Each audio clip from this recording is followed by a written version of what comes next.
What's up, castaways? This is Miles Away. Welcome back to another Friday video. So, I'm nearing 10,000 subscribers, which is absolutely amazing. Thank you so much for watching and supporting my channel. And that means I wanted to reflect back on one of my earliest videos and one of the videos that really kicked off this channel talking about synths. And that is, of course, my review of the Korg Prologue. Now, this is actually the first hardware synth I ever bought, all the way back in 2019 when it first came out, and it really kicked off my love for hardware synthesizers. Before then, I was obsessed with soft synths like Serum, Silent, Massive, you know, the usual suspects. But getting the Korg Prologue completely changed the way I thought about synthesis and really started to make me do a lot more unique sound design and live automation while recording the synth while twisting knobs. So back in 2019, I made a video that talked about why I thought the Korg Prologue was the most underrated synth on the market and why I wholeheartedly recommended it. Now, fast forward 3 years later, and there's been a lot more synths released. There's been a lot of really great synths released, I should add, and I wanted to see if the Korg Prologue is still as good as I remember it. So today I thought it would be helpful to dive back in and see if what I said back in 2019 still rings true. Is the Korg Prologue still one of the absolute best synths you can buy, and do I still recommend it? Let's check it out, but first, as always, if you like this content, please remember to like and subscribe, and check out my Patreon. Alright, let's dive on in.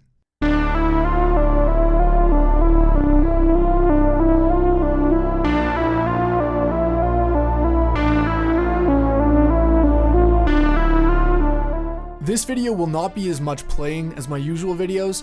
In fact, it's going to be a lot of talking. So if you don't like that kind of video, then I urge you to check out two of my other videos on the Korg Prologue, either the one where I show off my custom patches or the aforementioned review. With that out of the way, let's jump into what I still think the Korg Prologue excels at and what I still love about it. Now, the first thing has to be the fact that it has a huge amount of analog VCO voices. Now, I'll admit, the Korg Prologue 8 probably has a little bit more competition here than it did when it first came out in 2019, with some really great offerings out there now that have analog voices for similar amounts of money. However, the Korg Prologue 16, to my knowledge, is still the only relatively affordable 16-voice VCO polysynth on the market today. There's no getting around it. I'm not going to get into a debate about analog versus digital, but VCOs sound amazing and are usually limited by voice count. My OB6, my absolute favorite synth, I oftentimes find myself running out of voices while I'm playing it. Not so on the Korg Prologue. You can do these amazing long ever-evolving pads where the tails just go on forever, and the VCOs make it all sound so damn good.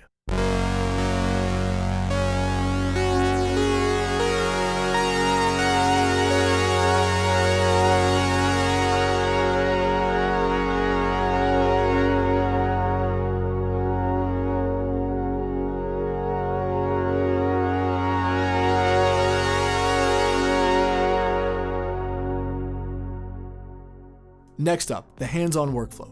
Now, I am very particular about workflow because I really, truly think it affects the quality of sounds you make and the inspiration you have for making songs and finishing songs. And the Korg Prologue is honestly still probably the fastest synth I have to just dial up a patch that sounds absolutely great with no menu diving on it. The hands-on control of knob per function for practically everything that's important is honestly just a joy to use, and it's an amazing tool for teaching synthesis. I think when I bought the Korg Prologue, I was not as good at synthesis as I am now, and I owe a lot to the Korg Prologue for really teaching me the fundamentals of subtractive hardware synthesis. For that reason alone, I still think that the Prologue is an absolute beast, and if you're interested in learning how to make your own sounds, there's many things to say that are great about the Prologue.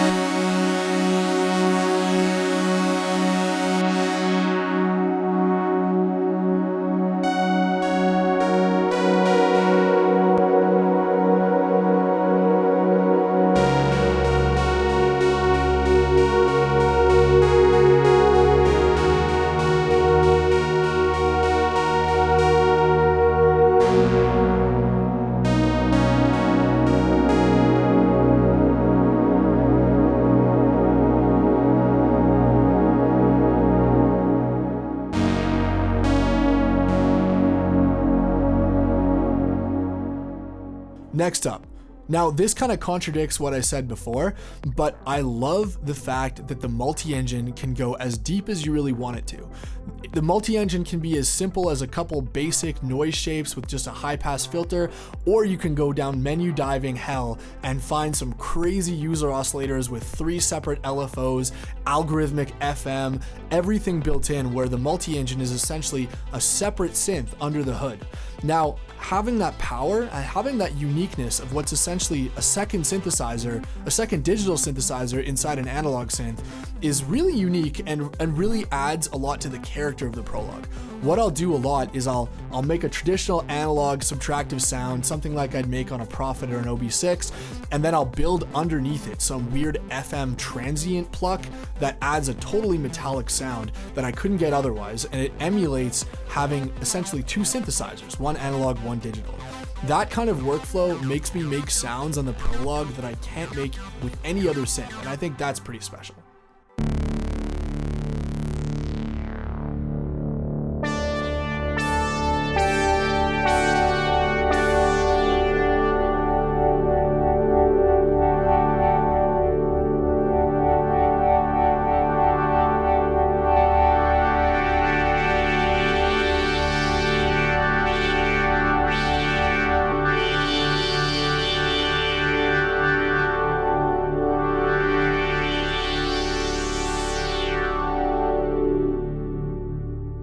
Next up, the effects.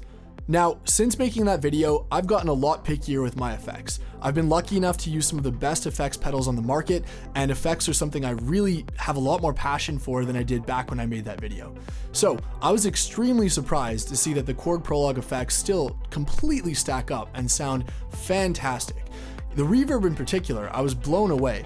While it might not have quite as much shimmer and fidelity as something like a Strymon Big Sky, it has an absolute vibe and character, and I will still absolutely record things with the Korg Prologue effects on, which is more than I'll say for a lot of synths.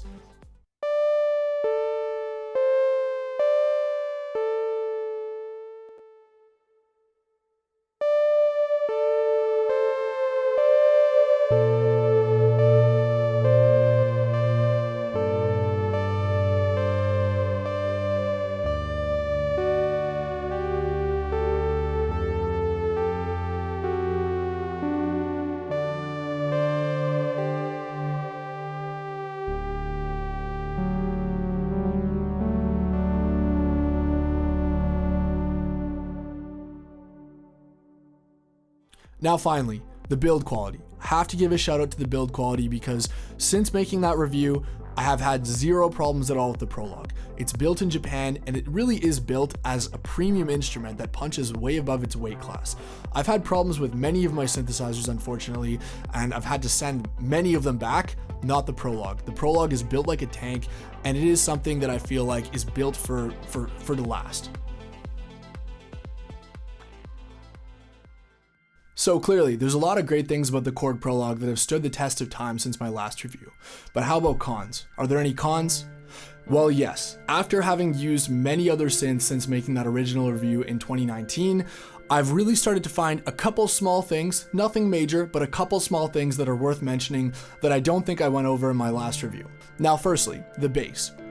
While I'm aware this is very subjective, I don't find myself reaching very often for the Prologue for bass. There's a couple reasons for that. I think first and foremost, the Prologue is a very mid-range forward instrument, which sounds absolutely beautiful and warm. That's mainly due to the 12 dB per octave filter. But the trade-off of that is I find it's a little bit harder on the Prologue to get those really deep, chest-punching, rumbling, sub-bassy sounds. Comparing it to something like a Moog Sub 37 or a Moog Matriarch, it just doesn't have that same earth-shaking low-end rumble, and that's okay, it doesn't have to. If you're using the Prologue as your only synth and you do want to make a bass sound, my workaround for this is using triangle waves and having a layer of a sub bass using the low frequency compressor and a single triangle wave that's been filtered down. So there is a workaround, it's just not ideal in my opinion.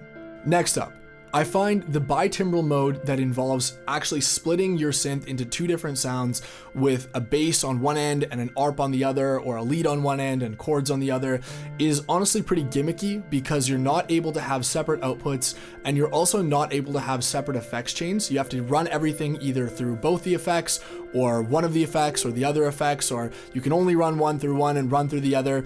And I don't find that this is something that I would ever use in practice unless I was maybe doing a live jam or whatnot. But for what I do, which is mainly using synths in the DAW and recording them into the DAW, I don't find that this mode is very useful, mainly because of the lack of extra outputs and the lack of two separate full effects chains for each side.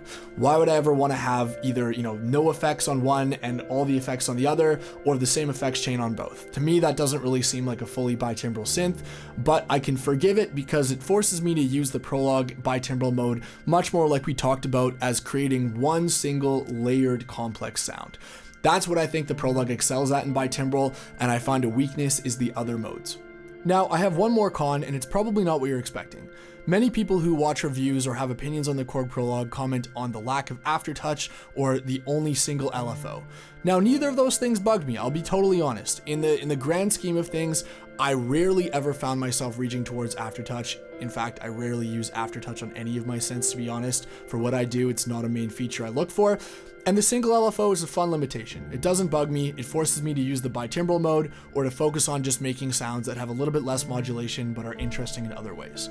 However, the single biggest thing that does bug me about the Prologue is the lack of a proper 24 dB per octave filter. Now, the Prologue gets around this because the filter sounds amazing and it's super unique. Like I talked about in my review, it's got almost this MS-20 style distortion sound, and because it's 12 dB, it's really gritty and can do these Oberheim-y textures.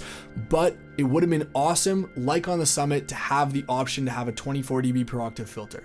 Back when I originally did my review, I really praised how versatile the Prologue was, but now I think after having used it for a lot more time, I wouldn't recommend it as your only synth. To me, the Korg Prologue fits really well into the same category as something like a Moog Matriarch or an OB6, where it's an amazing characterful synth that has a ton of bite and grit and character, but it isn't your jack of all trades Swiss Army knife synth like something like a Summit or a Hydra synth would be. For that reason, I would definitely say that the Korg Prologue is still worth it, but these conditions are definitely worth noting, especially if this is going to be your first and only synth purchase. Alright guys, so as you can see, even with the cons, I still absolutely think the Prologue has stood the test of time, and I still think it's extremely underrated. I highly recommend checking out this synth and seeing if it's something for you, because I think once they're stopped being made, this is something that will go down as a modern cult classic, much like many pieces of gear before it. Again, if you enjoyed this content, please remember to like and subscribe, and check out my Patreon, and I will see you guys next Friday in the next video. Until then.